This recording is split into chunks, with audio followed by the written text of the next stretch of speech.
Assalamu alaikum wa rahmatullahi wa barakatuh, everyone. Welcome to Amazed by the Quran, a series in which I like sharing with you things I find amazing about the Quran. And in my capacity as a teacher, and also more than a teacher, as a student, I find inspiration in one of the passages of Surah Al-Kahf, particularly pertaining to the attitude of a student.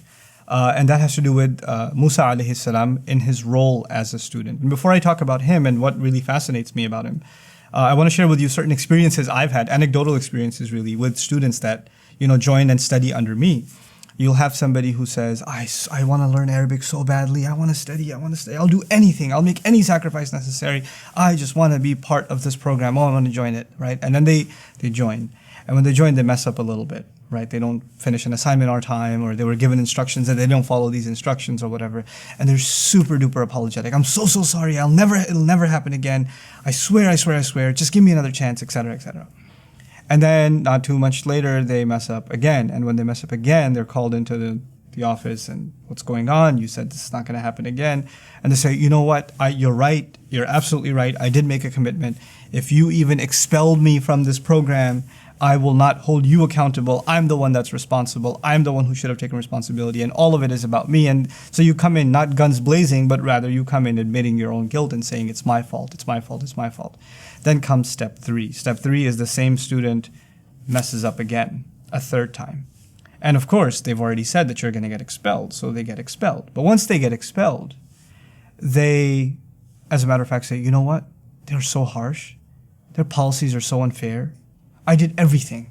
You know how hard I worked to get into the school? You know how much work I put in? And yet they just overlooked all of it, and they didn't want to hear anything. It wasn't even really my fault. It's so unfair what they did to me. That same student who was in the teacher's office, in the dean's office or whatever, begging and pleading and confessing all of it, all of a sudden that same student, when the actual axe is dropped, turns around and becomes the victim and says it wasn't my fault. And this is something I wanted to highlight in the story of Musa alayhi salam. There's this incredible commitment that he wants to learn. He says, "La abrahu hatta ablugha majma' al-bahrayni aw amdiya huqba."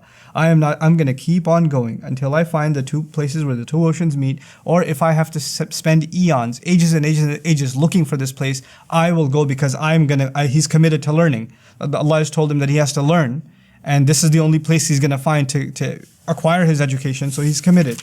When he gets there, it's very difficult for him to gain admission, because the teacher that he's about to take on says, "Lan tastati'a ma'iya sabra." You're not going to be able to keep up. You're not going to be able to be patient with me.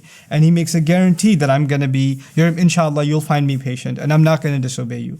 Not too much later, he sees a scene where he ends up in disobedience. He actually couldn't take it when the ship was damaged, and he spoke out, because the instruction was, you're not going to speak out, you're just going to quietly observe.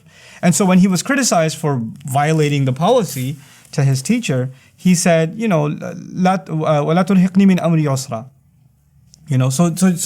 Just, can you not make it so hard on me? Just go a little bit easy on me. I completely forgot.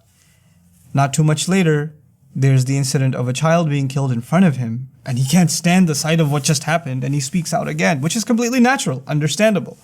And yet the teacher tells him, "Alam aqul laka innaka lan tastati'a ma'iya sabra." Didn't I tell you you're not going to be able to be patient? And he says, "Qala in sa'altuka an shay'in ba'daha fala tusahibni." If I was to ask you anything else after this, then don't accompany me. Like, he declared himself, look, I'll deserve being moved away. I'll deserve being expelled if I violate this policy again. And as a matter of fact, the third time around, he did speak out. He couldn't handle injustice happening with this wall that they had to build for not a very hospitable town.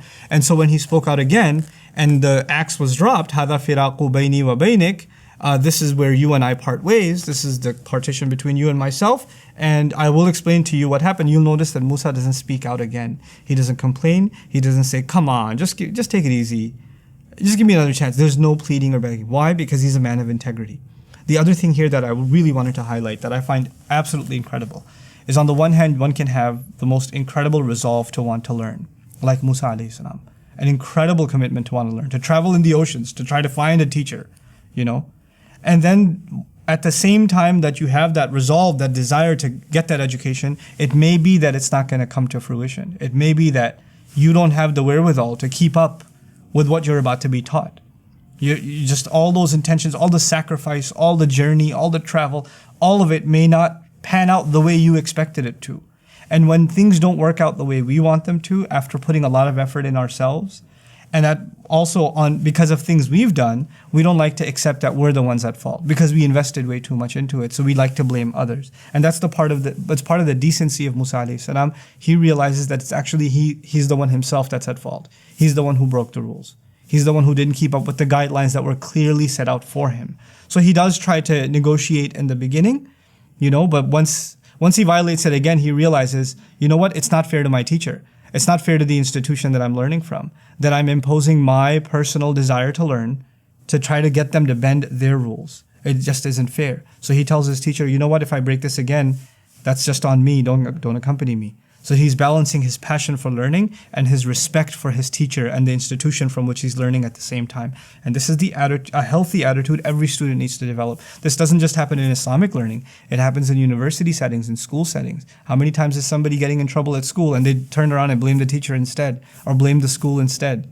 Or parents come, yelling and screaming at teachers because they can't handle that their child had to face disciplinary action. So subhanAllah, the attitude of a student as a student, and one that on the one hand balances passion for learning, and on the other hand a respect for the institution and an acknowledgement of one's own shortcoming. This is the healthy way moving forward in one's journey into learning. Barakallahu li wa lakum. Assalamu alaikum wa rahmatullahi wa barakatuh. Assalamu alaikum wa rahmatullah. If you enjoyed this video, please do share it with friends and family. If you want to see more videos from this series, click on the box at the top. If you want to see other videos, click on the box at the bottom. And don't forget to hit the subscribe button. Thanks.